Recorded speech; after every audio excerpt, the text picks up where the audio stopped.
अस्सलामुअलैकुम नाजरीन, आज मैं आपको सिली हुई कमीज से माप लेने का तरीका बताती हूँ। इसके लिए हमने कमीज को सीधा करके बिछा लेना है। बिछाने के बाद हमने इसका माप करना है, तो हम इसका माप कर रहे हैं। ये हमारी है शर्ट, इसकी हम लंबाई माप रहे हैं। ये हमारी लंबाई आ रही है 39 इंच। हम 39 इंच कापी पेंसिल लेंगे और उस पर लिखना स्टार्ट करेंगे। ये हमारी लंबाई आई है 39 इंच। तो ये हमने अपनी लंबाई माप ली। अब हम इसको कमीज को बैक रूप पे रखेंगे। बैक रूप पे रखने से हमारी जो सारी फिटिंग वगैरह है चेस्ट की, हिप्स की, बेली की, वो हमें समझ आएगी कि हम क्या कर रहे हैं, कैसे कर रहे हैं। अब हम तीरे का माप लेंगे। तो ये हमारे तीरे की लंबाई आ रही है 15.5। तो हम अपना तीरा लिखेंगे 15.5। इसके बाद हम चेस्ट का माप लेंगे। तो चेस्ट के माप के लिए हमारे पास है ये शर्ट पड़ी हुई, तो इसका माप हम ले रहे हैं। ये हमारा शर्ट का माप आ रहा है चेस्ट का। ये 19 इंच हमारी चेस्ट का माप है, 19 इंच आएगा। अब हम इसकी बेली नोट करेंगे। तो हमारी बेली आ रही है 17 इंच पे। हमारी बेली कितने पे आ रही है? 17 इंच पे आ रही है।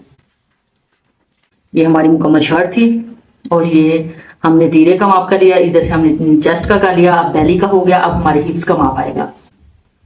ये हमारे हिप्स का माप आएगा 21 इंच, 21.5 इंच आएगा। हम इसका हिप्स का माप लिखेंगे 21.5 इंच।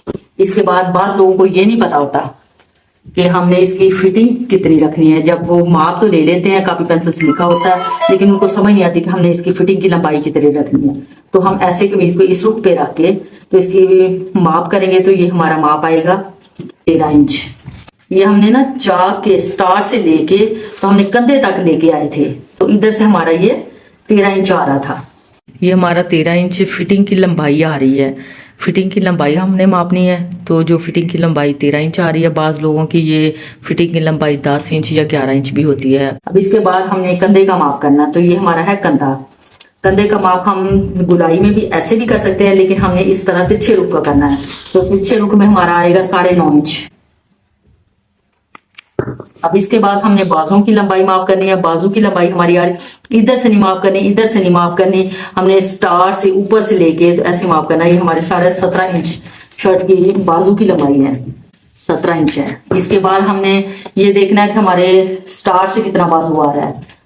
हमारा स्टार से बाजू आ रहा है 6.5 इंच। तो बाजू की फिटिंग हम कितनी रखेंगे? बाजू की फिटिंग हम रखेंगे जी 6.5। मतलब थोड़े से फ्लेयर टाई वाले बाजू हैं, तो इसकी फिटिंग भी हम 6.5 इंच ही रखेंगे। इसके बाद आता है हमारा, बाजुओं को ये नहीं पता होता कि फिटिंग तो हमने 13 इंच है। बाजुओं की जो लॉन्ग वाली फिटिंग पहनते हैं वो 13 इंच होती है, और जो शॉर्ट पहनते हैं वो 11 इंच है। तो फिर इसके चाक कितने आएंगे? अगर तो वो 11 इंच वाली पहन रहे हैं तो उनकी आएगी चौक की लंबाई 39 इंच वाली शर्ट के चौक की लंबाई आएगी 19 इंच। चौक लंबाई 19 इंच। तो ये हमारा हो गया इस तरीके से माप। अब हमने इसका दामन माप करना है। तो दामन माप कैसे करेंगे? ये हमारी शर्ट है, इसका हमने दामन पकड़ लेना है। तो दामन पकड़ के हमने इसकी शर्ट की चौड़ाई माप करनी है, जिसे हम विड्थ बोलते हैं। ये हमारा आ रहा है 22 इंच। चौड़ाई है 21.5 इंच। 21.5 इंच हमारी चौड़ाई हो गई। अब हमने इस लास्ट में लेना है गले का माप। कितना लंबा हम गला पहनते हैं, हमने ये माप करना है। इस माप के लिए हम इसका लेंगे, ये नहीं कि हम इधर से डीप छोटा सा ले लेते हैं, इधर से ले लेते नहीं, हमने इसकी फुल लंबाई माप करनी है। तो ये दरमियान में रख के इसकी फुल लंबाई माप की, तो ये आ गया 6.5 इंच। गला इसका आ गया 6.5 इंच। अब बैक की डीप हमने देखनी है। बाजू को ये नहीं पता होता बैक की डीप कैसे की जाए, कितनी विड्थ होनी चाहिए डीप की। तो ये हम इधर से तीरे से अंदाजा ले लेते, कंधे से हमने अंदाजा लिया। ये हमारी तैयार शर्ट का था 4 इंच। तो 4 के बाद जो इसमें गैप आए, हमने 4 इसको फोल्डिंग करना है, 4 पीसेस को। मतलब एक फ्रंट वाला पीस हो गया, एक बैक वाला।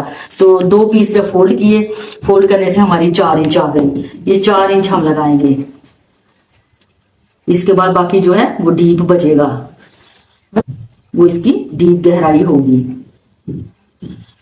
ये हमारा आज का इस शर्ट का हमने माप किया है। सिली हुई शर्ट से कैसे माप किया जाता है, तो नेक्स्ट वीडियो में आप देखिएगा। इससे मजीद हटके हम कुछ दिखाएंगे।